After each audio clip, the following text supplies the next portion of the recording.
My partner and I recently had an audio exchange. We often send each other voice audios throughout the day. And in one particular message, we were talking about health and how, particularly my working in palliative care and the various people we may know in our lives who are facing very difficult moments around health and diagnoses and so on and so forth. And my partner said in her message, if she were to be diagnosed with something, she would reevaluate her life and be ready to move and live at the beach because she's from Brazil and the beach is like skin for her. And I thought, this is poignant because that's exactly what happens. People wait for something to happen, something unfortunate, illness, facing their mortality, a devastating diagnosis, before they do something, before they access the life that they've been waiting to live. What is it about the way of the human experience where we put everything off? And I'm speaking in generalities, but more or less. We put everything off. We put living off. We put travel off. We put fulfilling our deepest desires off for some time later, and typically retirement. Oh, when I retire, then I'll. As if retirement is a guarantee. As if we will be well and able-bodied at retirement. As if somehow the grandness of who we are today is going to be as grand at this time in the distant beyond future imagined within ourselves. It is not that way. For some people, sure. For many people, retirement continues to be pushed back and away, or it becomes the retirement they never saw coming because now they're ill. And now they're spending their days pursuing treatment. The money they've saved is now spent on their care. It's not the rainbows and sunset and vast skies, and it's not that. What is it about the human experience where we put it off? We wait until a hardship befalls us, until something that cannot be undone shows up before we choose ourselves, access our lives. And many people may say, well, I can't afford it now. And then we can't afford it then either. But somehow we make it happen because we say it's worth it. I don't have long to live, and so therefore I'm going to go and do all of the things. And I don't mean to inspire frivolity. I don't mean to make a person just throw their life savings away in pursuit of living on the edge. No, not at all. But this is a moment to say, if you can afford it, if hardship befalls you, think about what you might be able to afford now while life is flowing fully through you, where you can access your world. Even if it's taking a hiatus, taking a sabbatical, taking a pause. I did that years back in 2017. I stopped working and I moved to Mexico. I was there just shy of a year because working in hospice taught me that life is happening now and no moment is a guarantee. Every moment is a gift. And many moments aren't with ease. And it's important that we not take for granted our good health, the flow we may be sort of riding atop, the spaciousness we may have in our lives or that of our loved ones, because things change. And many people are surprised by the changes.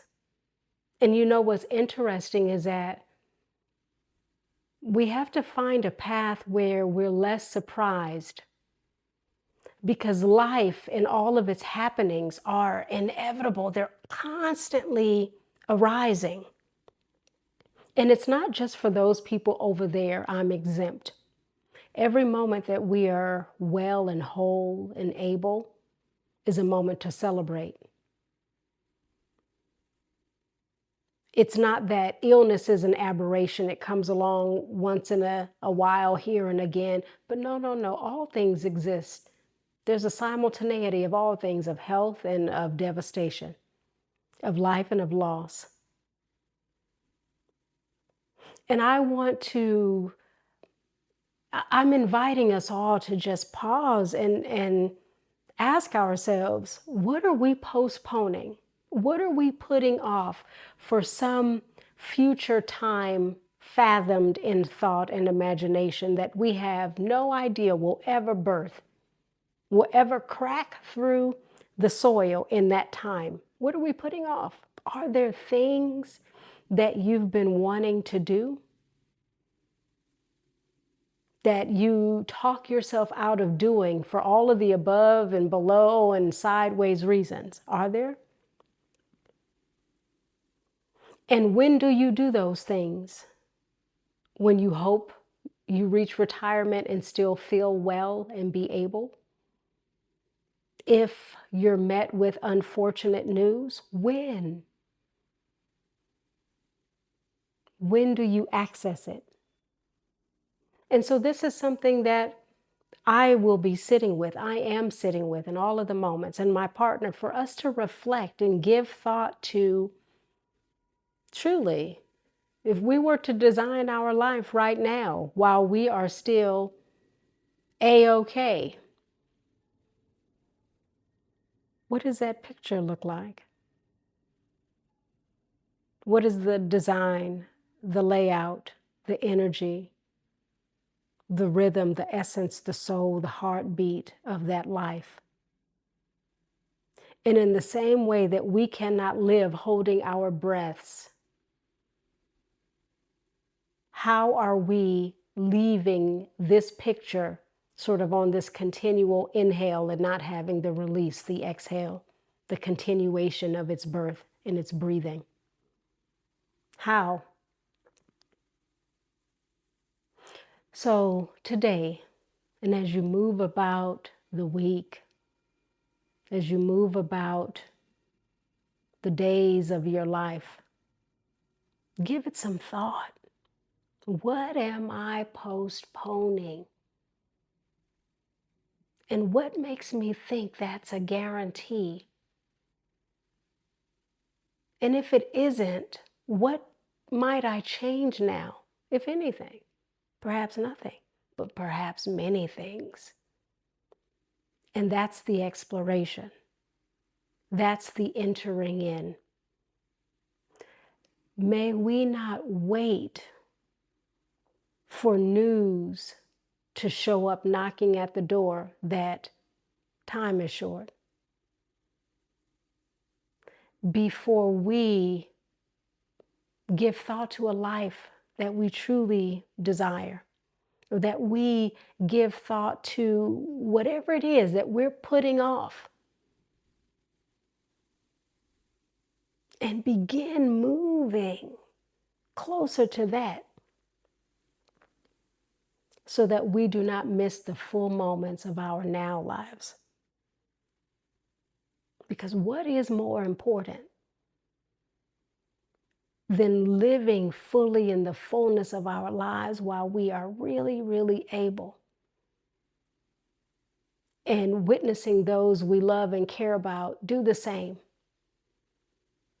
and then drawing ever nigh to each other should a devastation arise, knowing we've been living the way of it. We've not paused our good only to now be met with devastation, but we've been weaving in the good and the vastness and the exploration and this life that we truly, truly desire to grow and cultivate forward. We've been doing that too. And so now as we embark upon this new journey, if it is that of hardship, of devastation, of loss, of precarious moments, we can meet it with a little more ease and grace because we had not forsaken our lives, waiting for life to leave us. May we be courageous and brave enough to explore that for ourselves and see where that road goes. When my father died in 2003, I entered into the bedroom where his body laid on the floor covered by a gray blanket. He was living with my brother at the time and his family.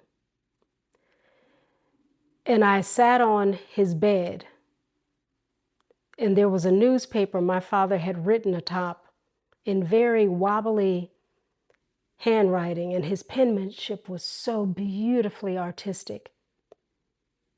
We used to write together and compare our penmanship. And I read his words, and it says, "In your time of need, where is he?" And there was another line that says, "My book, where does the road go?" I invite you to give thought to your book and to ask yourself, where does my road go?